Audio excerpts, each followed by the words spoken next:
Bismillahirrahmanirrahim. Assalamualaikum warahmatullahi wabarakatuh. Waalaikumsalam warahmatullahi wabarakatuh.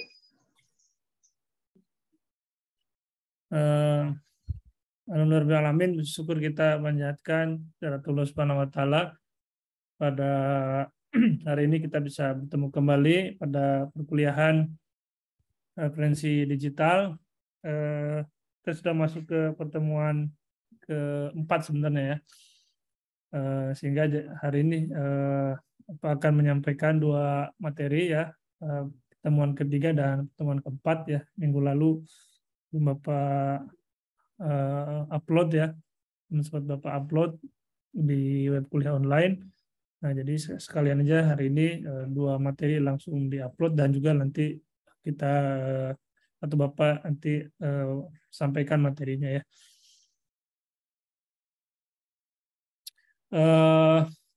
Mudah-mudahan teman-teman semua dalam keadaan sehat walafiat, tidak ada kekurangan satu apapun. Yang belum makan sambil makan ya, silakan sambil menyesuaikan. Saya Bapak share dulu PPT-nya ya. Oke. Sudah kelihatan?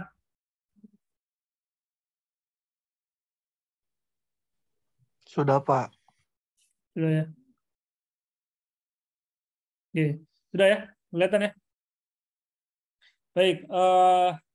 Minggu lalu kita sudah bahas, atau pekan sebelumnya kita sudah membahas tentang jenis-jenis karya ilmiah ya, beserta karakteristiknya ya. Nah, sekarang kita bahas lagi secara umum karakteristik karya ilmiah itu sendiri. Ya, kalau kemarin jenisnya, kalau sekarang karya ilmiahnya sendiri itu seperti apa karakteristiknya. Nah, secara umum ya ada yang menyebut ada sekitar 6 karakteristik karya ilmiah, ada juga yang menyebut 8 karakteristik karya ilmiah. Nah, begitu diperbandingkan sebenarnya itu saling melengkapi ya, saling melengkapi. Kita lihat ya.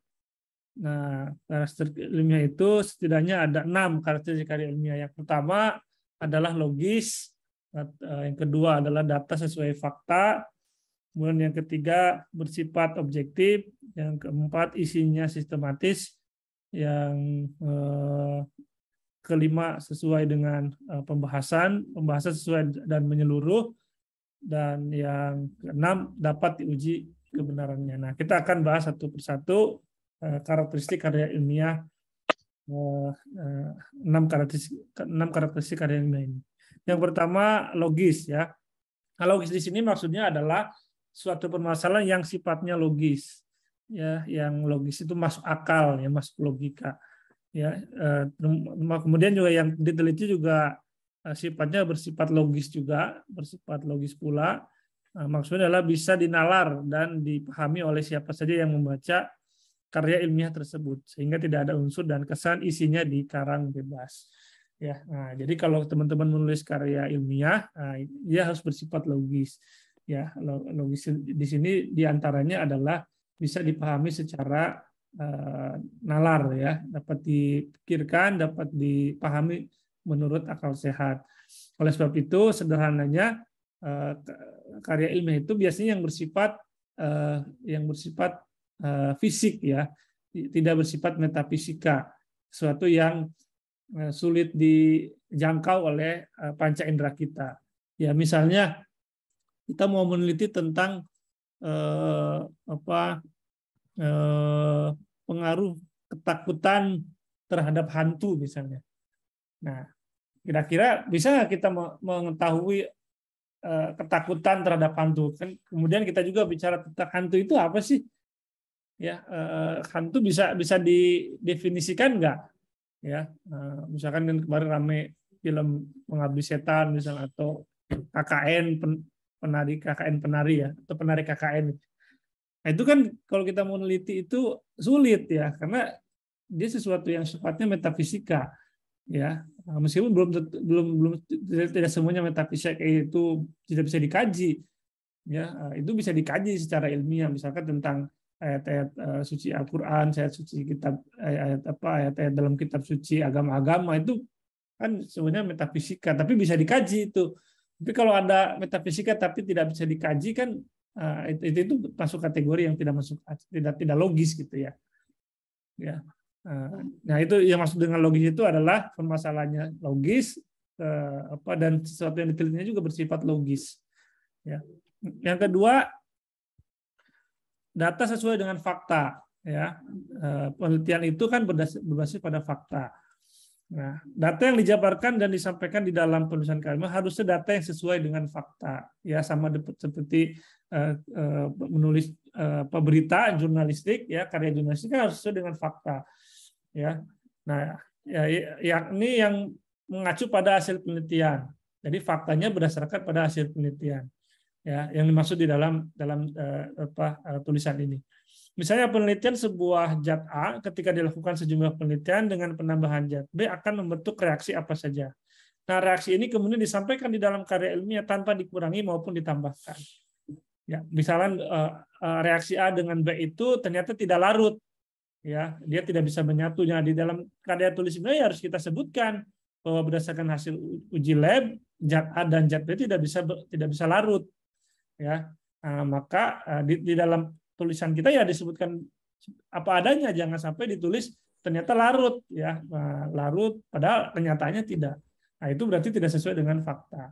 Nah, dalam penelitian sosial juga begitu. Misalnya kita wawancara, si narasumbernya menjawab A, tapi sama kita dirubah menjadi jawabannya B, atau kita tulis di dalam makalahnya itu atau tulisan kita itu adalah B. Nah, itu tidak sesuai dengan fakta. Kalau penelitian itu ya apa adanya. Narasumber jawab A, B, jadi ya kita tulis aja, tidak perlu kita rubah-rubah, tidak perlu kita ubah-ubah gitu ya. Nah, jadi apa adanya sesuai dengan fakta. Ya. Nah, jadi dalam hal ini karya ilmiah itu sama dengan karakteristik penulisan berita yang sudah kita bahas semester yang lalu. Ya. Yang ketiga, dia bersifat objektif. Apa artinya bersifat objektif? Sifat penelitian adalah objektif sehingga benar-benar sesuai dengan kondisi real di lapangan, sama seperti yang fakta, sesuai dengan yang berdua tadi, sesuai dengan fakta. Nah, bedanya ya dalam karakteristik yang ketiga ini ya tanpa adanya kemungkinan dan keinginan untuk menjadikannya subjektif sebagaimana yang diinginkan oleh peneliti maupun pihak terkait penelitian tersebut. Jadi kita ubah-ubah sesuai dengan kepentingan kita. Ya, kalau misalkan di dalam atau ada unsur subjektivitas kita, misalnya jawaban si narasumber itu menurut kita jelek, ya menurut kita sebenarnya jawabannya bagus, tapi karena kita nggak suka sama orang itu, kita dibuat jadi jelek jawabannya, ya, atau tidak sesuai dengan keinginan kita hasil penelitiannya. Kenapa sih jawabannya begini ya, harusnya jawabannya begitu. Ya, kemudian kita rubah. Nah, itu berarti kita memasukkan tidak bersifat objektif. Ya, karena ada unsur-unsur subjektif, ada unsur-unsur suka tidak suka, ada benci atau tidak benci gitu ya. Nah, ini yang tidak boleh dalam tulisan karya ilmiah. Yang keempat, isi harus sistematis. Ya. Dalam penulisan karya ilmiah juga terdapat unsur sistematis. Ketentuannya sudah jelas dan masih dipertahankan sampai dengan sekarang. Ya, seperti yang sudah kemarin kita bahas, dia sudah punya template-nya.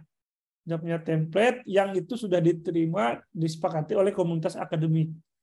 Ya, nah biasanya di dalam tulisan karya ilmiah itu ada pendahuluan, ada pembahasan, ada isi, dan biasanya ada kesimpulan. Umumnya seperti itu. Ada juga nanti yang menambahkan ada tinjauan pustaka atau kerangka teoritis. Ada namanya metode penelitian, hasil diskusi. Ya, tapi pada umumnya, secara umum, sistematiskan itu adalah pendahuluan, pembahasan, isi, dan kesimpulan. Ya, nah ini harus ditulis secara runut. Tidak bisa kita nulis karya ilmiah kesimpulan dulu, metode kemudian pendahuluan, pembahasan, itu tidak sistematis. Nah, kalau karya ilmiah itu ditulis secara sistematis. Nah, jadi penulisan karya ilmiah itu juga mengajarkan kepada kita agar berpikir juga sistematis. Jadi kalau kita punya pikiran itu, usahakan disampaikan secara sistematis. Ya, ada pendahuluannya, pembahasannya, teoritis, metodenya apa, hasilnya apa, kesimpulannya apa. Jadi itu tulisan itu juga sebenarnya mengisyaratkan supaya kita juga berpikir seperti itu sistematikanya. Ya, nah, jadi berpikir ilmiah itu juga salah satunya bisa merujuk pada gaya tulis karakteristik penulisan yang sifatnya sistematis. Yang kelima, pembahasan sesuai dan menyeluruh. Nah, pembahasan di dalam karya ilmiah juga harus sesuai, yakni sesuai dengan hasil penelitian dan bisa dibuktikan. Jadi hasil penelitian membuktikannya A, ya kita sampaikan apa adanya, sesuai dengan apa yang ada di lapangan. Tidak dikurang-kurangi, tidak ditambah-tambahi, tidak dibesar-besarkan, tidak dilebih-lebihkan, tidak kita kurang-kurangi. Ya, apa adanya dan menyeluruh. Artinya semua yang kita teliti itu kita sampaikan. Tidak boleh kita tutup-tutupi, tidak boleh kita hilangkan, tidak boleh kita pinggirkan, ya, kita tutup-tutupi, kita sembunyikan, kita apa adanya. Ya, menyeluruh seluruh hasil penelitian kita sehingga nanti orang yang membaca karya kita itu tidak bias. Tidak bingung, tidak ambigu, ya, karena sudah kita bahas keseluruhan. Dan keenam, itu dapat diuji kebenarannya. Nah, isi di dalam penulisan karya memang wajib bisa diuji kebenarannya, sehingga sesuai dengan poin sebelumnya yang harus logis dan sifatnya objektif. Sebab hal ini akan membantu memberikan data yang valid dan bukan direkayasa. Ya, nah kalau di dalam penelitian kuantitatif, ya.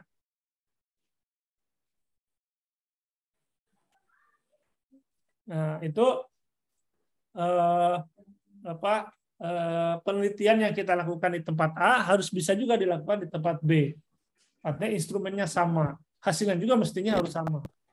Ya, karena dia sudah valid.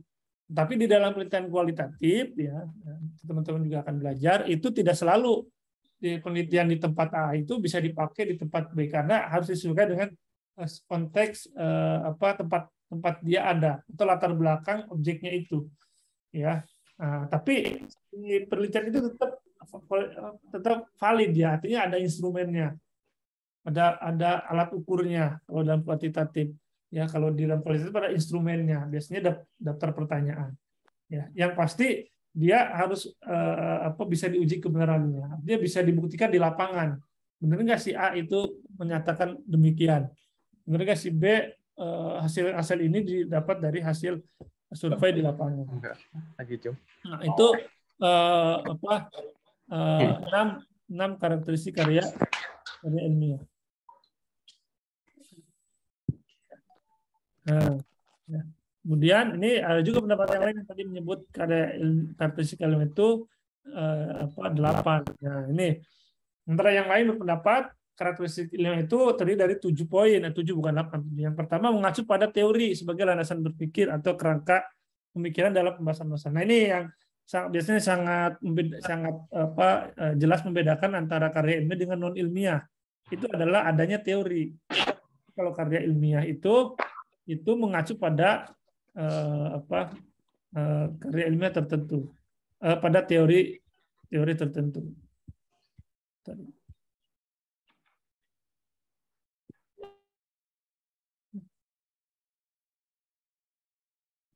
Nah, jadi kalau teman-teman mau nulis karya ilmiah, maka pastikan merujuk pada satu konsep atau teori tertentu. Ya, itu yang nanti membedakan antara karya ilmiah dengan non ilmiah. Ya. Yang kedua, lugas, ya, tidak emosional, bermakna tunggal, tidak menimbulkan interpretasi lain. Nah, jadi nulis karya ilmiah itu ya bukan seperti kita nulis pesan di WA gitu, atau di media sosial yang bahasanya itu tidak terkontrol, bahasanya kasar. Nah, kalau penelitian itu bahasa yang kita gunakan adalah bahasa yang baku, ya, yang ilmiah, ya, yang tidak bermakna ganda tapi maknanya tunggal dan tidak menimbulkan interpretasi lain. Jadi bahasa-bahasa kiasan itu dihindari di dalam penelitian ilmiah. Ya. Kemudian nomor 3, logis, disusun berdasarkan urutan yang konsisten, ya, sama dengan tadi yang pertama itu ditulis berdasarkan sesuai dengan logika, ya, atau sifatnya logis, dipahami secara logika. Kemudian efektif atau artinya ringkas dan padat. Kalau menulis karya ilmiah itu usahakan tidak bertele-tele. Ya, tidak perlu mendayu-dayu, tidak perlu bercerita secara detail yang tidak penting gitu ya. Maka itu karya ilmiah terutama jurnal itu biasanya dia dibatasi oleh halaman.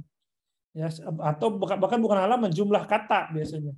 Ya, dalam satu karya ilmiah itu dibatasi 8.000 kata sampai dengan 15.000 kata. Artinya supaya kita benar-benar menggunakan kata-kata yang memang itu sangat perlu dan penting, tidak membajir ya. Nah, jadi sifatnya ringkas dan padat. Ya, nah ini jadi supaya kita juga terbiasa berpikir menulis, berbicara dengan ringkas dan padat ya. Karena juga ini dikaitkan dengan karakteristik pembaca yang umumnya tidak mau menghabiskan waktu berlama-lama membaca sebuah karya ilmiah. Jadi ya rata-rata 10 sampai dengan 20 halaman. Kalau karya ilmiah itu ratusan halaman itu kan malas bacanya. Ya seperti skripsi, tesis, disertasi itu kan biasanya kan tebal-tebal tuh, biasanya orang agak sedikit malas untuk membaca keseluruhan. Ya, nah tapi kalau artikel jurnal ilmiah itu kan tidak panjang, biasanya orang mau untuk membaca sampai beres. Efisien, hanya menggunakan kata atau kalimat yang penting dan mudah dipahami ya. Efektif tadi, gunakan kata-kata yang penting saja, kurang penting usahakan dihindari. Objektif, berdasarkan fakta, setiap informasi dalam kerangka ilmiah selalu apa adanya, sebenarnya dan konkret, tidak dilebih-lebihkan, tidak dikurang-kurangi, sama seperti yang tadi. Dan sistematis ya, sama ya, berdasarkan urutan yang sudah disepakati secara umum oleh komunitas akademik. Nah itu karakteristik karya ilmiah. Ya. Nah di dalam jenis-jenis karya ilmiah yang sebelumnya yang kita kemarin bahas itu dari mulai buku, makalah, paper, itu ya, jurnal, kemudian buku, ya kamus, ensiklopedia, itu umumnya semua itu ditulis secara mengacu pada 6 karakteristik atau 7 karakteristik ilmiah ini. Jadi mereka berdasarkan teori, lugas, ya, logis, efektif, efisien, objektif, sistematis, ya. Itu semuanya sudah dipenuhi karakteristik itu. Ya, makanya kita kalau membaca 6 jenis seluruh jenis karya ilmiah itu mereka mereka itu maksudnya karya ilmiah itu ditulis berdasarkan karakteristik seperti ini. Nah, jadi teman-teman juga kalau menulis karya ilmiah yang bentuk yang kemarin itu mengacu pada karakteristik karya ilmiah yang 6 atau 7 ini. Oke, saya kira itu ya, tidak perlu banyak ya. Mudah-mudahan bisa dipahami. Sampai sini dulu ada yang mau ditanyakan, silakan sebelum kita lanjut ke PPT yang berikutnya. Sampai dulu ada yang boleh ditanyakan? Silakan.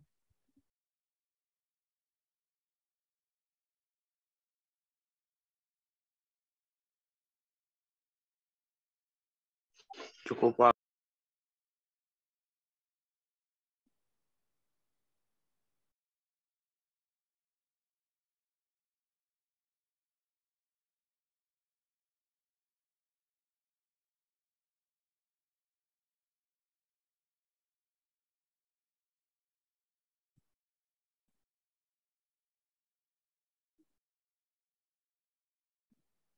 Ada pertanyaan?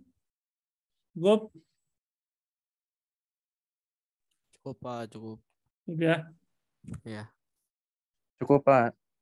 Oke. Kalau cukup, kita lanjutkan ke PPT yang berikutnya ya.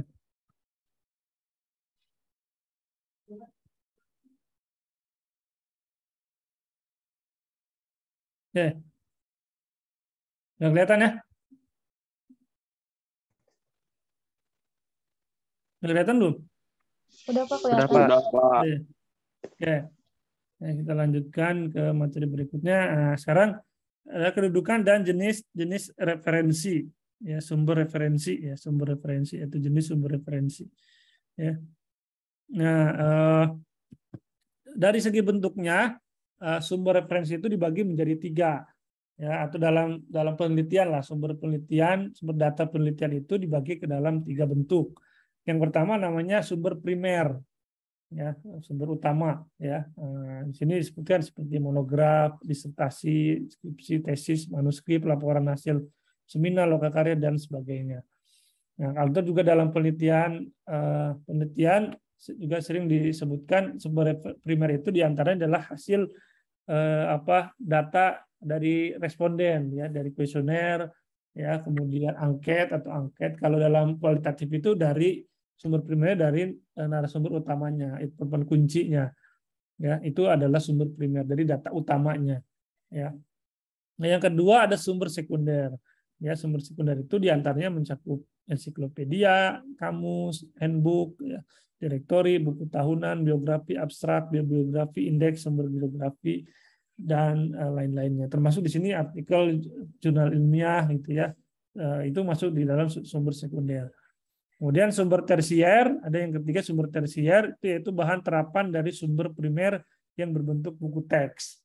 Ya, sumber tersier itu diantaranya adalah juga media massa, ya, baik itu cetak, ya, surat kabar, majalah, tabloid, ada juga elektronik, radio, televisi, termasuk juga media online. Nah, termasuk sekarang ini yang masuk ke dalam tersier itu juga media sosial, Facebook, Instagram, Twitter, itu sekarang diakui sebagai sumber referensi, tapi maksudnya kategori tersier. Ya, itu sudah masuk sekarang, bahkan sudah ada kutipan teknik kutipannya. Jadi media sosial bisa, misalnya seperti status seorang tokoh di akun Facebooknya itu bisa jadi referensi.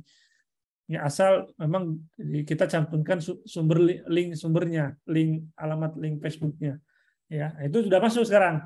Ya, itu dari segi bentuknya. Ya, nah ini juga menjelaskan kedudukan referensi tersebut kalau dalam penelitian. Dalam penelitian itu yang memang yang diutamakan itu adalah sumber primernya, yaitu hasil wawancara kita dengan narasumber atau hasil kuesioner kita, hasil jawaban dari angket yang kita sebarkan. Ya, meskipun di luar itu juga bisa karya penelitian dahulu kita masukkan ke dalam sumber primer. Kemudian sumber sekunder itu buku-buku teks, kemudian ada yang berikutnya adalah informasi-informasi yang datang dari media massa. Ya. Nah, dari jenis referensinya ada juga yang membedakan menjadi referensi langsung, ada referensi tidak langsung. Ya, referensi langsung diantaranya adalah buku, surat kabar, majalah, dan jurnal ilmiah. Ya, kemudian dari referensi tidak langsung itu masuk kategori bibliografi, indeks, abstrak atau katalog. Ya.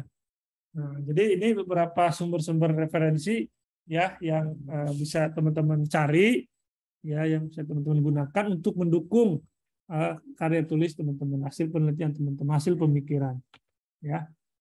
Nah, dari berbagai macam rujukan tadi, jenis referensi tadi, kalau kita kasih peringkat, ya, kita peringkatkan, ya, dalam rating, ya, kalau dalam di GoPut atau Grab kan ada rating, ya. Nah, kita bintang 5 berarti yang paling bagus. Nah, di dalam sumber referensi itu kalau kita mau kasih rating itu yang pertama itu adalah sumber primer tadi, ya, rujukan yang paling penting dalam hasil penelitian itu, apalagi penelitian lapangan itu, yang pertama adalah data dari responden, dari narasumber, dari informan.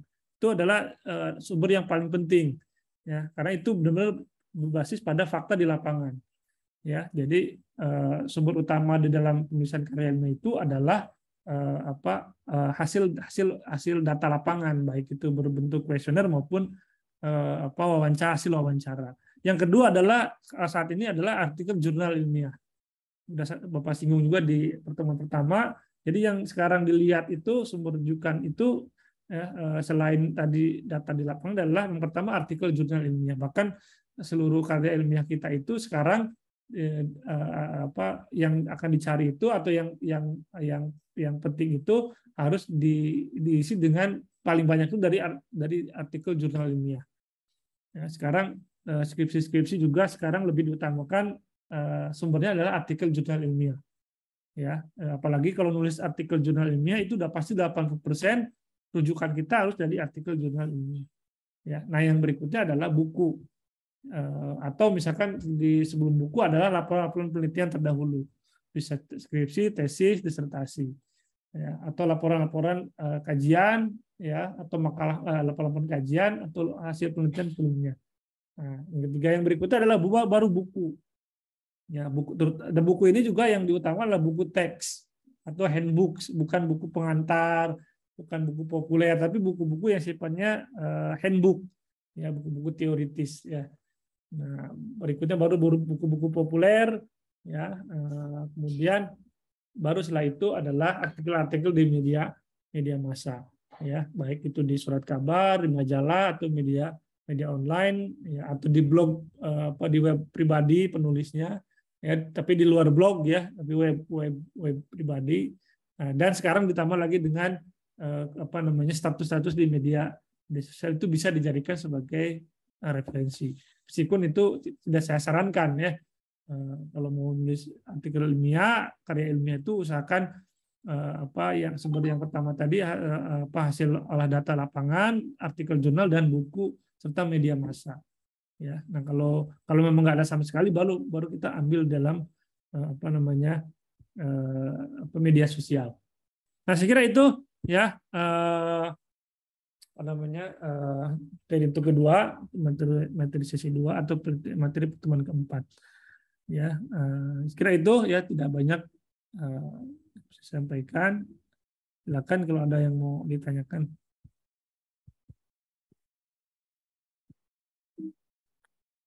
Ini baru teoritisnya, ya.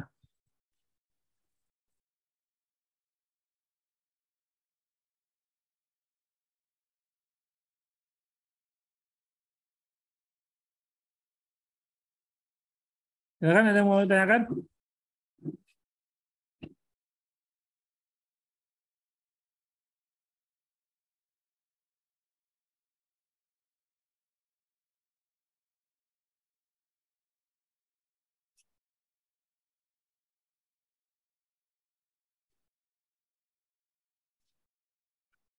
Mau tanyakan?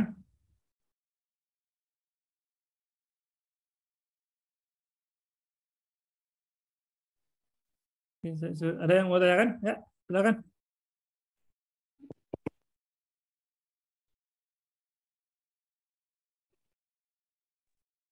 Cukup?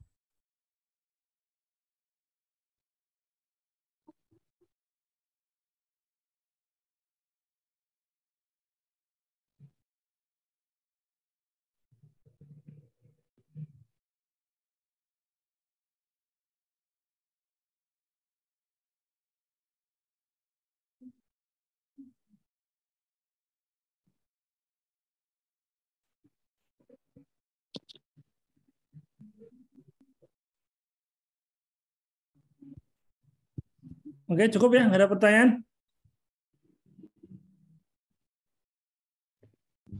Iya, Pak, cukup. Cukup, ya? Baik, cukup. Saya kira cukup untuk hari ini. Terima kasih atas perhatiannya dan kehadirannya. Kita ketemu lagi, insya Allah, pekan depan. Mudah-mudahan sudah dengan beberapa praktek, ya. Kita coba dari menelusuri sumber-sumber ilmiah, ya. Kita akan lihat besok minggu depan bagaimana teman-teman mencari referensi, ya, baik dari buku maupun dari jurnal ilmiah. Gitu, ya. Oke, terima kasih. Assalamualaikum warahmatullahi wabarakatuh. Waalaikumsalam warahmatullahi wabarakatuh. Terima kasih, Pak. Nah.